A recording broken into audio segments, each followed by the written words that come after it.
안녕하세요. 여배우의 책방의 달세뇨입니다. 오늘 달세뇨가 읽어드릴 책은 러시아의 작가 니콜라이 레스코프의 낫도둑, 어떤 크리스마스 이야기입니다. 1847년 아버지가 근무했던 오를 형사 재판소에서 2등 사무관으로 근무했던 작가는 1860년 처음으로 글을 쓰기 시작했는데요. 오늘 읽어드릴 낫도둑, 어떤 크리스마스 이야기는 1892년 문예지 북쪽의 소식에 발표된 작가의 단편 소설입니다. 그럼 달세뇨가 읽어드리는 낫도둑, 어떤 크리스마스 이야기 시작하겠습니다.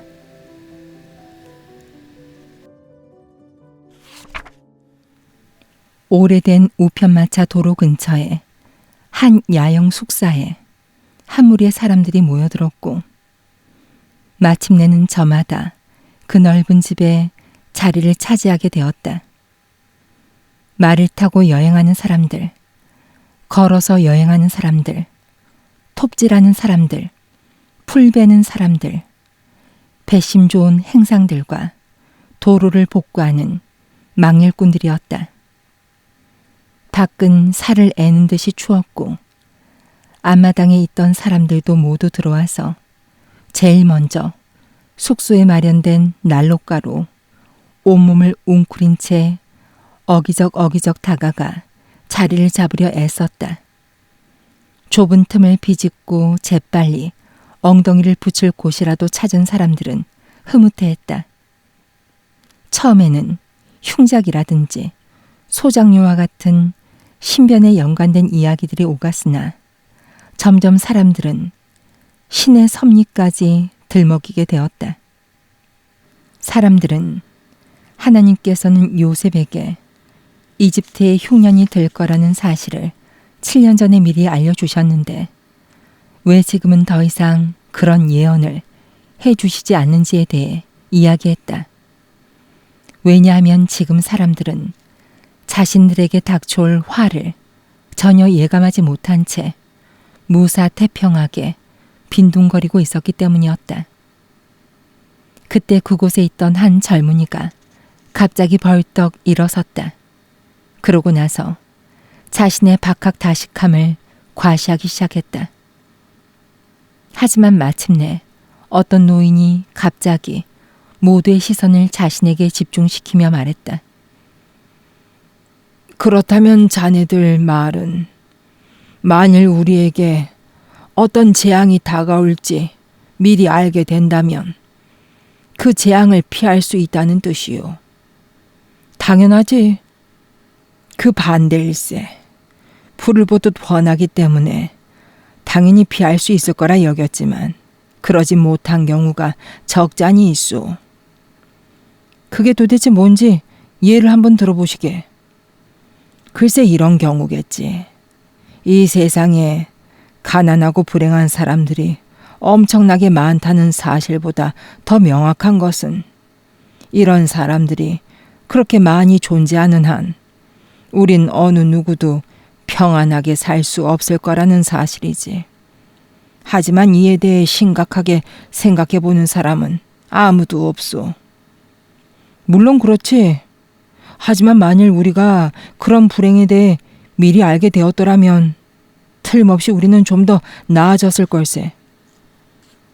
노인만 의견이 달랐다. 우린 분명 절대 나아지지 않았을 거요. 문제는 예언을 통해 우리가 어떤 사실을 미리 알게 되느냐가 아니라 그 사실을 얼마나 온당하게 이해하느냐. 이거지. 하지만 사람들은 올바른 판단을 따르지 않지. 만일 직접 그런 예언을 받게 된다 하더라도 아무도 그 말을 새겨듣지 않을 거요. 사람들은 사나이에게 그와 같은 예언에 대해 예를 들어줄 수 있는지 물었고, 그 사나이는 이내 이야기하기 시작했다. 사실 난 아주 나이가 많은 늙은이라오. 벌써 70년을 살았지. 내가 기억할 수 있는 제일 첫 번째 기근은 바로 6년 전에 있었소. 우리 종족은 헝가리인들을 내쫓았지. 심지어는 그 당시 우리 마을에 기이한 일이 생기기까지 했다오. 여기까지 이야기했을 때 그의 이야기는 그가 어디 출신이냐는 쓸데없는 질문으로 인해 중단되었다. 불쾌하다는 듯이 노인은 재빨리 대답했다. 다그디번이라는 마을이라네. 또 뭐가 더 알고 싶소? 아니요, 됐습니다.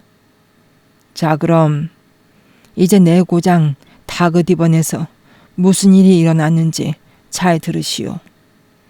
그리고 우리 고장에서 일어났던 것과 같은 일이 여러분들 마을에선 결코 생기지 않게 주의하시오.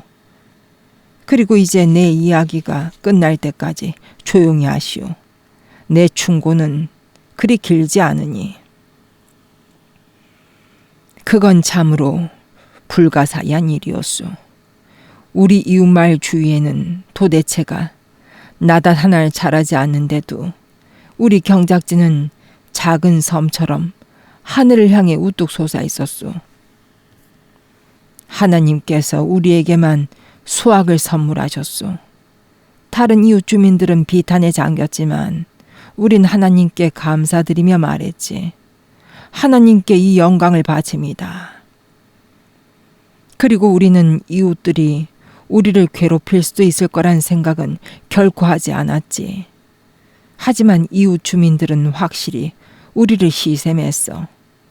그들은 우리 보고 오 신께서 사랑하는 이들이여, 신은 우리에겐 벌을 주시지만 당신들에겐 은총을 베푸시는군요.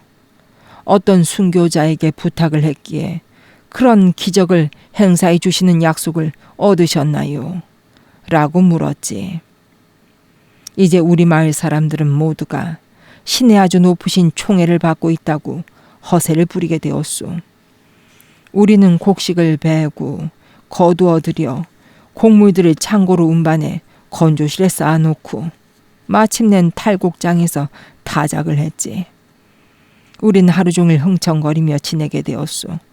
게다가 이미 오만불손한 악행을 자행하기 시작했지. 가축들을 도살했고 첫 수확물을 신부님께 바쳤고 연한 맥주를 빚었고 심지어 농부들은 독한 술까지 마시고자 했고 아낙네들은 이른 아침부터 귀족들이 먹는 우유빵과 넓적하게 펴서 만든 풀라된 빵을 만들어 먹어도 되겠지 하는 생각을 하게 되었소. 우린 필요 이상으로 만들어 먹고 마셨소.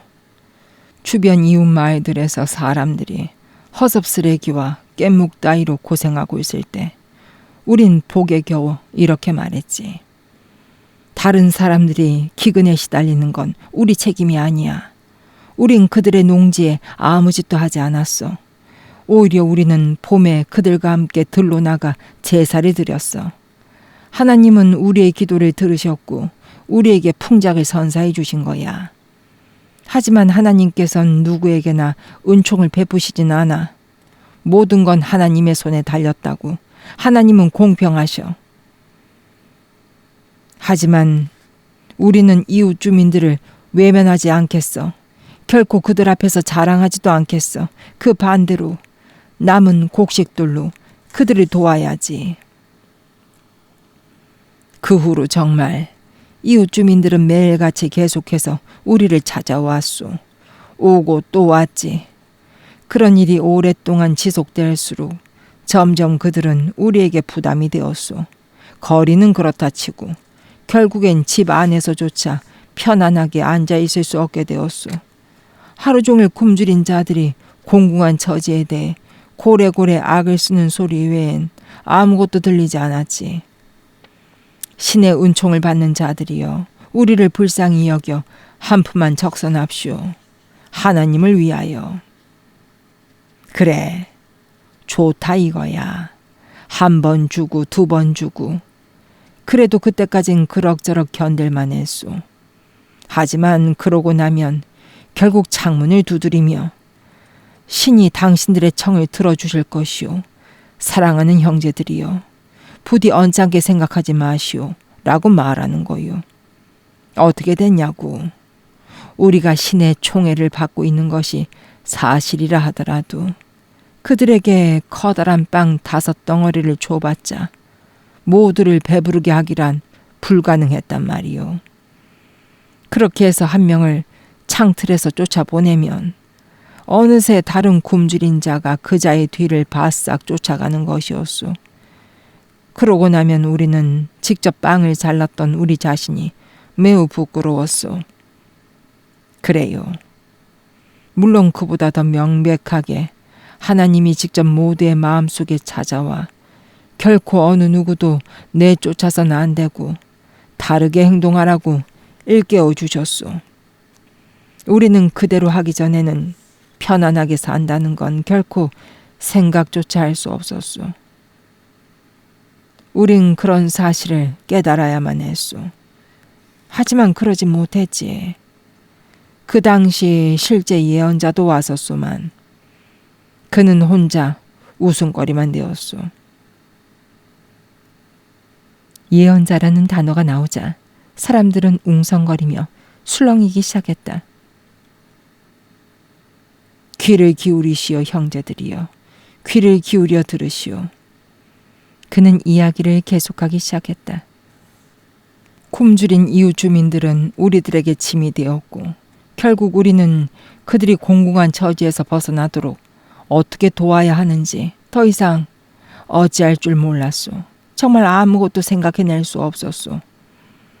당시 우리 마을에 표도스 이바노프라는 산지기가 한 명 살고 있었소. 그는 엄청난 책벌레인데다 모든 방면에 상당히 정통했던 사람이었소.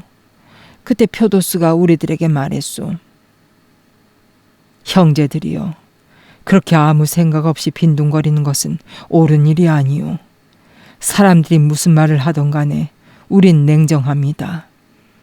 심지어 우리는 공궁에 처해 고통받는 사람들에게 마치 아량을 베푸듯 빵 껍질이나 던져주면 되려니 하고 있습니다. 하지만 우리는 원하기만 하면 언제든지 풀라된 빵이나 우유빵 같은 특별한 음식까지도 만들어 먹을 수 있는 풍족한 상황임에 틀림없소이다. 이런 식으로 하는 것은 신의 뜻을 어기는 거요.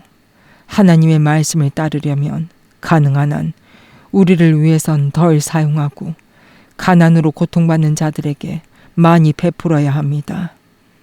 이제부터라도 우리는 매우 검소한 생활을 해야만 합니다.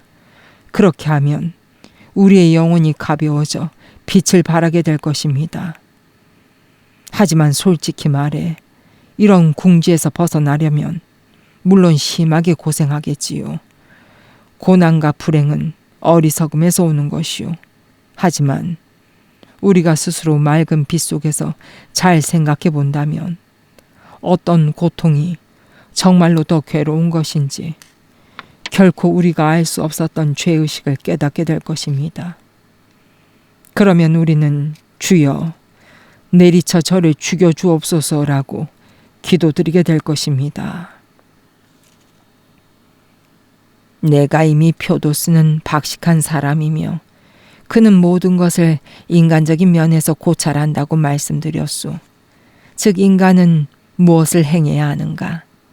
인간의 보편성에 있어서 말하자면 만일 누군가 손가락 한 개가 아프다고 한다면 비록 한 개만 아픈데도 온몸이 다 불편하다는 뜻이요. 하지만 우리의 표도스가 주장했던 이 말은 진지하지 못한 무례함과 게으름뱅이들의 마음에 들지 않았소. 표도스는 다른 사람들 사이에서도 이렇게 말하곤 했소. 존경하는 우리 마을의 노인과 젊은이들이여, 당신들은 내 말에 분개해서는 안 돼요. 왜냐하면 내 말은 내가 혼자 생각해낸 말이 아니고 다른 사람으로부터 들은 말이기 때문이요. 스스로 골똘히 생각해 보시오. 자신의 코앞에서 다른 사람들이 어려움으로 고통당하고 있는데 축제를 벌일 생각을 한다는 것은 잘못된 일이요. 물론 그것이 누군가에게 부담이 되지는 않소. 하지만 그렇게 함으로써 그들은 질투의 씨를 뿌리는 셈이고 하나님의 적이 될 것이요. 자, 형제들이여. 이제 고통받는 자들과 함께 괴로워할 시간이요. 지금은 축제를 벌이고 독주를 마시고 게다가 케이크까지 구워 먹을 때가 아니란 말이요. 바로 이 말 때문에 노인들은 표도스를 업신여겼고 젊은이들은 그 자리에서 말대답을 했지. 정말 끊임없이 설교를 늘어놓으시는군요, 표도스 아저씨. 당신이 신부님이라도 되시나요? 감히 수도원장님이라도 되시냐고요. 정작 우리 신부님은 그런 말로 우리를 괴롭히지 않으시는데 말이죠. 만일 신께서 우리에게 그런 은총을 베푸신 거라면 우리가 무엇이든지 먹는 것을 왜 기뻐하면 안 된단 말씀이죠? 먹고 마시는 건 역시 신에게 경의를 표하기 위함인 것인데요. 우린 남김없이 먹어치우고 다 마셔버리고 일어나서 성호를 긋습니다. 오 신께 감사를 드립니다. 도대체 갑자기 뭘 원하시는 것입니까? 표도스는 젊은이들의 이런 말들을 오해하지 않았지. 게다가 그는 어떻게 대답해야 할지도 알고 있었소. 어리석은 자들아, 도대체 뭐가 신께 경의를 표하는 것이란 말이냐. 귀족들이 먹는 풀라된 빵이나 먹는다고 해서 너희들에게 무슨 영광이 있겠느냐. 필경 빵 껍질이라도 얻기 위해 힘겹게 애써야 하는 처지에 이르고 말 것이다. 그 지경이 되어서야 너희들은 모든 일에 있어서 하나님께 순종하겠다고 진정으로 경의를 표할 수 있게 될 거야. 그때도 분명 신께서는 우리에게 너희들은 모두 나의 사랑하는 자녀들이니 서로 사랑하거라 라고 말씀을 전하실 테니까. 하지만 표도스는 그들을 납득시키지 못했을 뿐만 아니라 그 자리에 있는 모두로부터 욕설이 들었지. 심지어 친손녀인 마브루트 칸은 가장 심하게 그에게 반항하며 상처를 입혔소. 가족들 중에 유일하게 마브루트 카만이 홀로 남았고 표도스는 소녀와 함께 단둘이 오두막집에서 살았었는데 마브루트 칸은 항상 할아버지에게 반항했었소. 그녀는 정말 덜렁새였고 표도스의 말엔 귀도 기울이지 않았고 심지어는 아주 건방지게 할아버지에게 대들었소. 할아버지는 이제 너무 늙었어요. 게다가 늘 모두에게 걱정거리만 만들어주려고 해요. 사람들이 만족스럽지 않기 때문이죠. 할아버지는 매사 말끝마다 하나님밖에 몰라요. 그 소린 교회에서도 지겹게 듣는다고요. 그 소리가 나올 때마다 우린 성호를 그으며 두 손을 모아 고개를 숙여요. 이젠 우리도 즐기고 싶다고요. 그러면 표도스는 그녀에게 답했소. 예, 마브루트카야. 지금 네가 한 말은 옳지 않단다. 사람들은 항상 하나님의 존재를 볼 수 있어야만 해. 왜냐하면 신께서는 모든 곳에 계시고 무엇이 옳고 그른지 분명히 들을 수 있게 너에게 말씀해 주시기 때문이란다. 하지만 소녀는 이런 말에 반박을 위한 반박만 할 뿐이었소. 그녀는 매번 할아버지에게 할아버진 그냥 농부일 뿐이에요. 신부님이 아니라고요. 할아버지 말에 따르지 않겠어요. 하며 말을 마쳤지. 그럼 표도스는 이렇게 대답했소. 맞다. 난 그냥 평범한 농부일 뿐이다. 결코 신부님 같은 성직자들 속에 날 끼워 넣으려는 것이 아니다. 하지만 넌 내가 어떤 사람인지 연구할 게 아니라 내 말을 명심해야 해. 선한 일을 행하고 불쌍한 사람들에게 동정심을 가지란 말이다. 하지만 소녀딸은 좋아요. 그렇지만 젊은 사람들은 동정심이 그렇게 많을 필요는 없어요. 젊은 시절엔 자신의 행운도 시험해 봐야죠. 라고 대답했지. 그러면 표도스는 그땐 아무도 도울 수 없을 게다. 넌 네 행운을 시험해 보겠지. 하지만 그것이 널 언제나 만족시켜주지는 못할 게다. 라고 대답하는 수밖에 없었소. 물론 다른 사람들도 모두 표도스에게 반대했지. 그래도 표도스는 야단법석 떨지 말고 조용히 생활해야 한다고 계속해서 설교했지만 결코 다른 사람들과 의견이 맞지 않았소. 축제가 가까워오던 어느 날 표도스는 마브루트카와 집에서 심하게 다투었소. 그녀는 할아버지, 체에 걸을 밀가루가 필요해요. 난 플라덴 빵을 만들어 먹고 싶단 말이에요. 라며 할아버지를 괴롭혔지. 하지만 표도스는 그러길 원치 않았소. 그냥 먹던 빵이나 먹거라. 있는 티 내지 말고. 그러자 마브루트카가 화가 나서 말했소. 하나님조차도 우리의 처지를 이렇게 예전보다 훨씬 좋게 해주셨는데 왜 할아버지께서는 계속해서 누군가를 괴롭히려 하시는 거예요? 아, 어리석은 것. 신께서 왜 너희들에게 특별한 은총을 베푸시는지 아무도 모르는구나. 그건 즐기라고 그러신 게 아니라 가르침을 주시기 위함이다. 이런 대화가 있었던 어느 날 마브루트카는 소리를 지르며 할아버지에게 대들었소.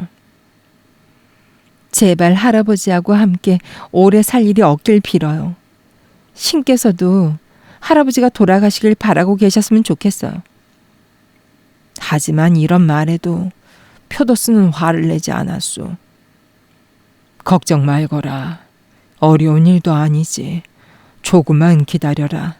너희들은 곧 내 장례식을 치르게 될 테니. 그러고 나면 필시 너희들은 날 그리워하게 될 거야. 젊은이들은 박장대소를 했지. 암요, 어련하시겠어요. 저희들은 불평만 하던 노인네를 떠올리게 되겠지만.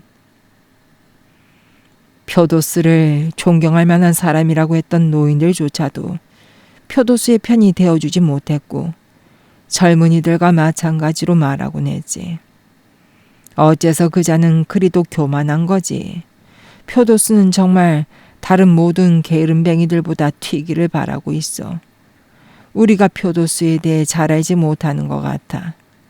그도 예전엔 술도 마시고 여인네들과 춤도 추지 않았어. 표도스도 늘 위대한 일만 행하진 않았잖아. 젊은이들은 이런 소리를 듣고는 흡족해했지. 한 경박한 자가 표도스에게 다가가 물어봤어. 표도스 할아버지, 노인분들이 당신에 대해서 뭐라고 하는지 좀 들어보세요. 그래, 어디 한번 말해보게나. 드러나 보자. 노인분들이 그러시는데 당신... 도저히 창피해서 제 입으론 말 못하겠어요. 이봐, 왜 그래? 그건 자네가 창피할 일이 아니라고. 당신이 아주 젊었을 때... 그래, 그 시절 난 진짜 몹쓸 놈이었지. 이보게, 그 당시엔 학교가 없었네. 오로지 싸움터밖에 없었지. 학교는 없었다고. 당신은 창녀에게 먹을 걸 가져다 주었다고 하던데요. 그보다 나쁜 짓을 훨씬 더 많이 했지. 이봐, 난 아주 사악한 짓을 저질렀다네. 감사하게도 그런 짓들의 대부분을 이젠 다 잊었지만 보다시피 하나님께서 날 용서해 주셨지. 사람들도 그 사실을 다 알고 있어. 이보게, 자네는 나처럼 살아서는 안 돼. 자네들은 좀 더 훌륭하게 살아야 해. 그래야 나중에 사람들이 자네들에 대해 험담을 할 수 없을 테니 말일세. 하지만 우린 점점 더 커다란 잘못을 저지르게 되었지. 이보게들. 결국에 우리들은 부도덕하고 문란한 생활에 빠져들게 되었소. 우유빵과 플라덴 빵을 만들어 먹는 것만으로는 만족하지 못했소. 우리는 쾌락을 쫓았고 노름을 일삼고자 했소. 우리는 노인들 몰래 악마나 공같이 가능한 한 기괴하고 요란하게 치장을 하고, 심지어 계집애들은 집시처럼 꾸미기로 하고는 모두 강 건너편에 있는 술집으로 달려가 히덕거리며 놀기로 작당했지. 어디서 들었는지 이 사실을 알게 된 표도수는 불편한 마음을 드러냈소. 아, 방탕한 자들 같으니라고. 너희들이 칠연금을 들고 굶주림에 시달리는 사람들 곁을 지날 때 그 사람들이 얼마나 화가 치밀지 생각해 봤니? 예, 마브루트카야, 잘 듣거라. 난 네가 그 짓거리를 하게 허락할 수 없단다. 사람들은 모두 표도스에게 찾아와 마브루트카도 함께 할 수 있도록 허락해달라고 간청했소. 표도스 이바노프 씨, 제발 마브루트카도 함께 갈 수 있도록 허락해 주세요. 당신은 왜 항상 마브루트카의 속을 태우려 하시나요? 썩 꺼져버려, 이 열간이들 같으니. 어떻게 그걸 속 태우는 거라 말할 수 있어.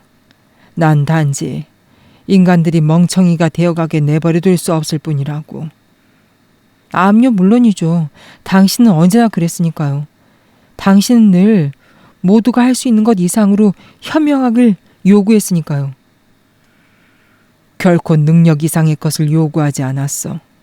난 단지 내 이웃을 사랑하라고 하나님이 말씀하신 것을 너희들이 지키길 원했을 뿐이야. 너희 이웃이 공경에 처해 있으니 너희들도 춤추며 즐겨서는 안 돼. 그렇게 한다고 해서 우리 이웃의 처지가 더 나빠지기라도 한단 말씀인가요? 당연하지. 내 이웃을 유혹하지 말거라. 현명하게 생각하라고. 또 그 잘난 척. 정말 런더리가 나요. 당신도 젊었을 땐 지금처럼 그렇게 짓거리지 않고 오히려 우리처럼 빈둥빈둥 즐기면서 지냈잖아요. 그래서 그게 어쨌다는 건가? 젊은 시절 무지로 인해 저지른 과오에 대해 난 이미 충분한 대가를 치렀다네. 내가 젊은 시절 그랬기 때문에 지금 자네들에게 옳은 일 대신 나쁜 짓을 저지르라고 권해야만 한단 말인가? 어찌 이리도 어리석을까? 술 마신 사람들하곤 이야기하는 게 아니라 잠을 재워 술을 깨게 해야지. 젊은 시절 나도 꽤나 얼큰이 취해 다녔었지. 하지만 지금은 신께 감사하게도 충분한 수면으로 완전히 술에서 깨었다네. 만일 내가 그렇게 쉽게 죄를 범한 인간이 아니었고 올바른 인간이었더라면 아마도 지금 자네들에게 다른 방식으로 말했을 것이네. 그것은 하나님께서 너희들에게 금하신 일이니 그 일로 말미암아 너희에게 벌이 내려질 것이로다 라고 말을세. 바로 이 말 때문에 모두들 표도스에게 반항하며 일어나 큰 소리로 말했소. 아니, 그렇지 않아. 저 인간 뭐라고 짓거리는 거야. 다 지어낸 말이면 틀림없어. 교회에서조차 즐거움에 대해 얘기했는걸. 다윗 왕도 놀며 춤추며 즐겼다고. 결혼식 땐 와인까지 마시지 않았어? 당신은 우리에게 아무것도 강요할 수 없어요. 그건 절대 우리에게 금지된 일이 아니에요. 만일 사람들을 바른 길로 인도하는 것이 정말 하나님의 뜻이라면 하나님께서는 당신을 보내지 않으셨을 거예요. 특별한 신의 사자나 예언자를 보내셨을 거예요. 표도스는 젊은이들을 깨우쳐 주려 무척 애를 썼소. 신이 누굴 보낼지는 우리가 판단할 문제가 아니라네. 중요한 건 하나님의 말씀은 신성한 것이고 그 말씀의 씨앗을 뿌려 누군가를 통해 인간들에게 알리고 이해시키는 것일세. 급화된 사자를 기다리는 것이 아니라 그게 누가 되었던 간에 신의 뜻을 전하는 자에게 귀 기울여야 한단 말일세. 만일 급파된 사자가 갑자기 나타나면 어느 누구도 그의 말을 이해하지 못할 걸세.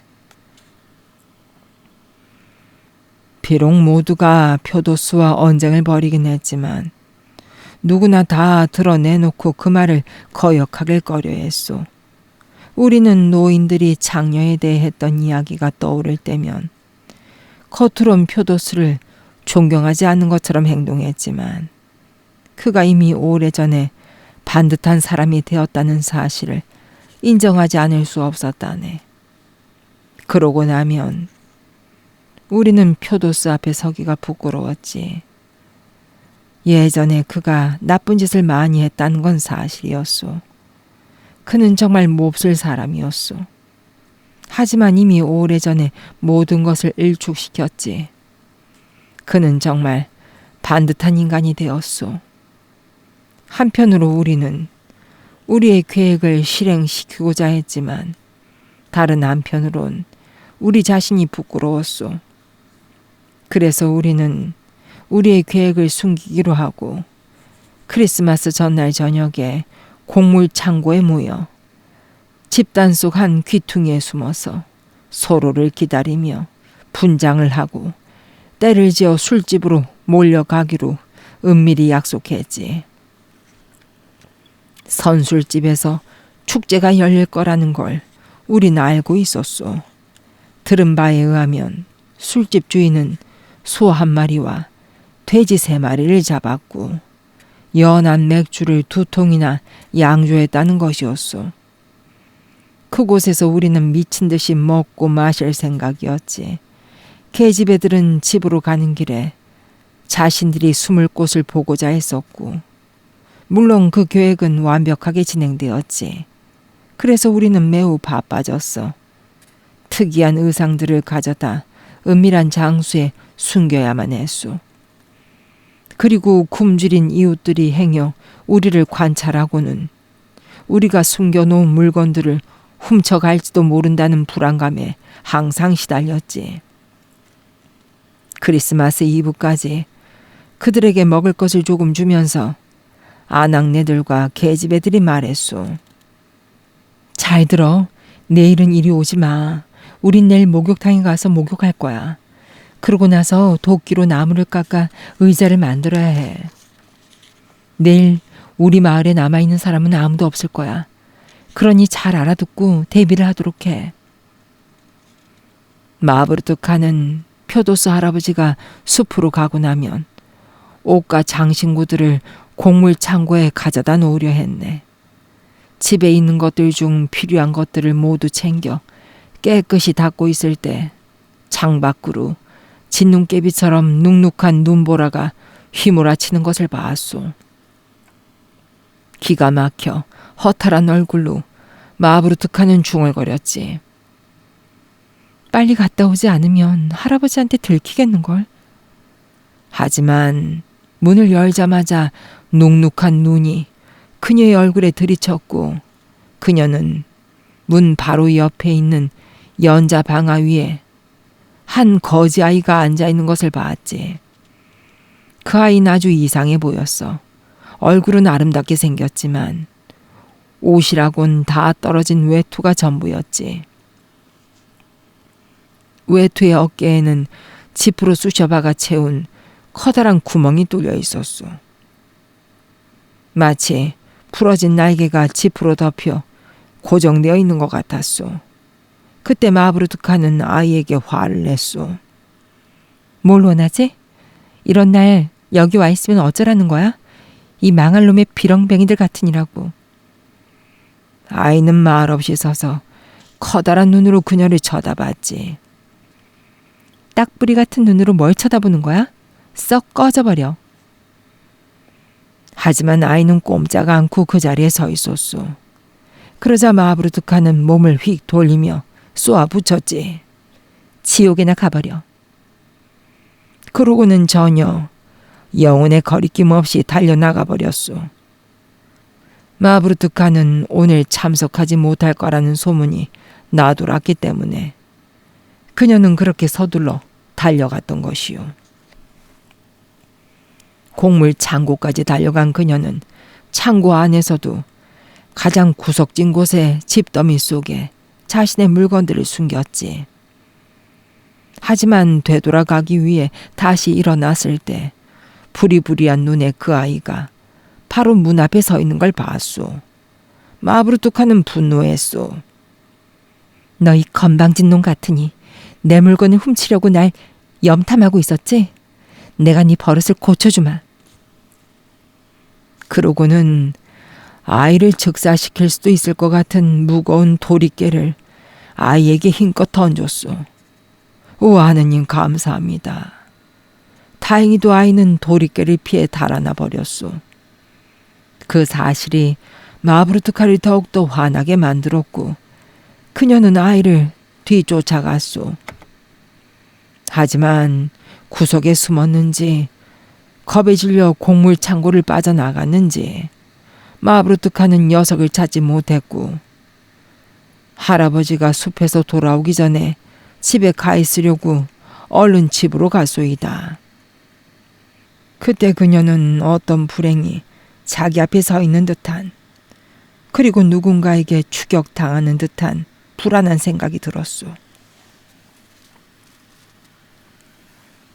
그리고 그녀가 빨리 달리면 달릴수록 점점 더 용기는 사라졌지.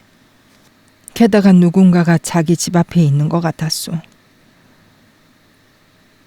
마브루투카는 눈을 가늘게 뜨고 바라봤지.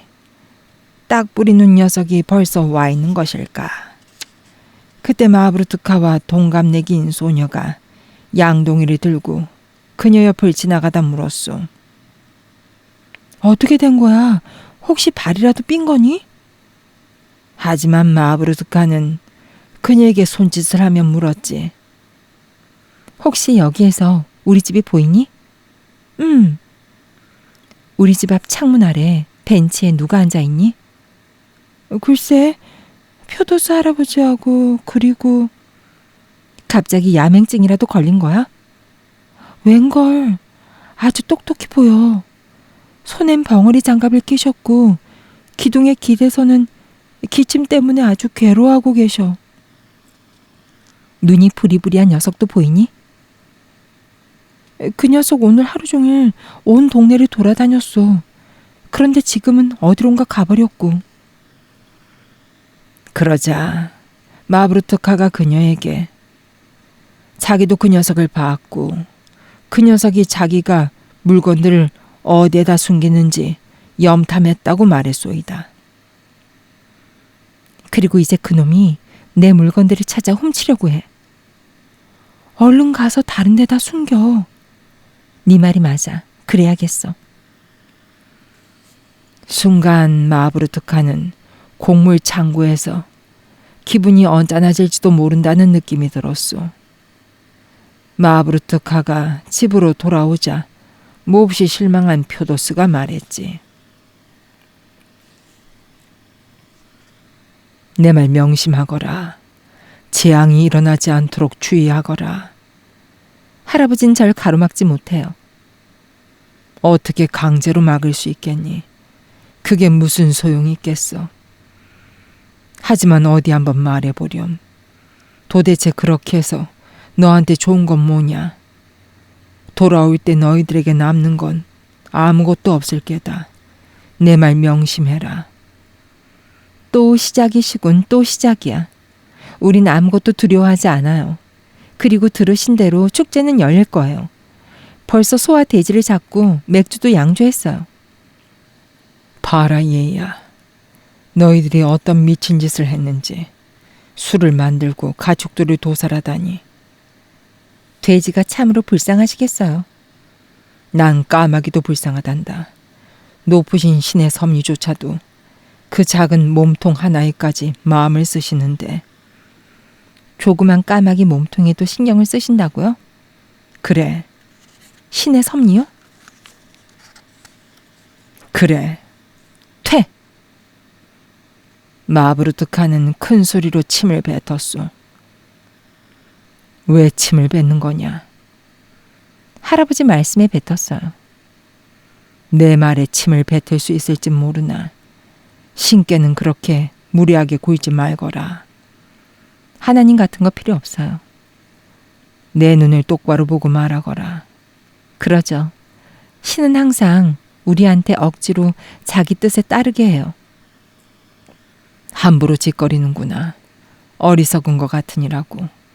내가 너한테 신에 대해 이야기한 것은 우리 인간들 모두 그분을 위해 일해야만 하기 때문이다. 왜 그래야 하는지 이해할 수 없어요. 이해하고 싶지도 않고. 뭐라고? 일을 하지 않겠다는 말이냐? 관심 없어요. 그래도 해야만 해. 자발적으로 일하는 사람이 없다면 사람들은 강제로 일을 하게 된단다. 그러니 너도 일을 해야만 할 게다. 화가 나면서도 마브르투카는 웃으며 대답했소. 그만두세요, 할아버지. 확실히 할아버진 누가 봐도 정상이 아니에요. 그러자 표도스는 소녀를 바라보며 제정신이 아니구나. 신의 가호가 있기를. 하고 답하고는 묵묵히 난로 옆 의자에 앉았소. 하지만 소녀는 램프에 초를 끼워들고 자기 물건들을 다른 곳에 숨기려고 정신없이 서둘러 곡물 창고로 갔소. 창고 안은 이미 어두워져 있었고 사방에서 공포가 엄습했지. 공포와 함께 두려움도 느꼈소이다. 그런 공포심이 그녀의 온몸을 사로잡았고 그녀는 비틀거렸지. 그러자 그녀는 얼른 불을 붙이면 훨씬 용기가 생길 거라 생각하고 성냥을 한 번 또 한 번 그었소. 그때 무엇인가가 그녀 얼굴에 스쳐 지나갔지. 마침내 그녀는 램프에 불을 붙였고 성호를 그었소. 하지만 그녀는 자신의 물건을 숨겨놓은 곳을 찾을 수 없었소. 그때 어떤 작은 새 한 마리가 그녀에게 날아들었고 다른 데서 또 한 마리가 날아들었소. 새들은 그녀가 하는 짓을 허락하려 하지 않았소. 순간 그녀는 깨달았소. 그녀에게 그 일이 생길 것이라는 걸. 그리고 실제 그런 일이 생겼소. 작은 참새들은 어디에서 나타났는지 모르게 몰려들어 불빛 속에서 날개를 퍼덕이며 집단 위에 앉아 깃털을 곤두세운 채 그녀를 바라봤소. 물건을 얼른 꺼내서 나가야겠다고 생각한 마브르트카는 서둘러 집단 속으로 양손을 집어넣어 여기저기 헤집기 시작했소. 하지만 그녀의 손밑에서 뭔가가 움직이며 꿈틀거렸소. 마브르투카가 그걸 꽉 움켜쥐는 순간 참새 한 마리가 튀어나와 날개를 퍼덕이며 짹짹거렸소. 이 악마, 여기서 뭘 찾고 있는 거야? 빌어먹을 것 같으니. 마브르투카는 참새를 붙잡아 목을 잡아 뜯어버렸소. 하지만 그녀는 분노에 차 자신이 램프를 쓰러뜨렸다는 사실을 알아채지 못했소. 삽시간에 집더미에 불이 번졌소. 그때 집에서, 아니 집더미에서 뭐라 말해야 좋을지 모르지만 눈이 부리부리한 그 아이가 이마에 핏방울이 맺힌 채 벌떡 일어났소. 그러자 마브르투카는 모든 걸 잊은 채 허둥지둥 달아났소. 하지만 불은 폭풍우처럼 온 마을을 휩쓸어 버렸고 1시간도 채 못 되어 모든 것이 재로 변해버렸지. 우리가 인생을 바쳤고 그렇게도 자랑스럽게 여기던 것들이 말이오. 이제 우리는 예전에 우리가 부담스러워했던 그 자들보다 더 공공한 처지가 되었소. 우리의 곡식이 몽땅 타버렸을 뿐만 아니라 거할 곳조차 없어졌기 때문이요.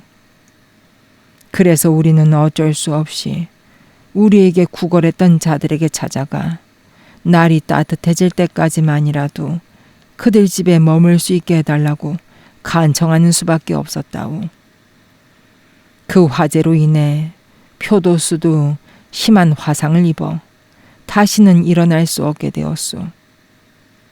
그러나 죽는 순간까지도 표도수는 여전히 변함없었소.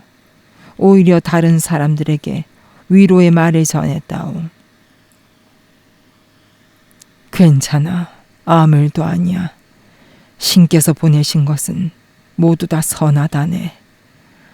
우린 여전히 신께서 사랑하는 자이니 완전히 잊고 다시는 우리가 범했던 어리석은 짓을 되풀이하지 않고자 하면 반드시 신께서 우리를 보다 나은 길로 다시 인도하실 거라오. 이 말을 남기고 표도수는 죽었소. 바로 그런 믿음으로. 눈이 부리부리한 아이가 어떤 아이이든 어디에서 왔든 중요한 것은 쟤만 남은 마을에서 왔다는 것이요. 나중에 그 누구도 그 아이의 소식을 듣지 못했소. 그래서 사람들은 그 아이가 천사였고 매정하게 대한 대가로 우리에게 벌을 준 거라고 말했다오. 예전에 표도수가 이렇게 말했었소. 어찌됐든 어떤 아이든 불쌍한 아이는 신이 우리 인간의 마음을 알고자 할 때 보내는 신의 사자요. 그러니 자네들도 주의를 기울이게.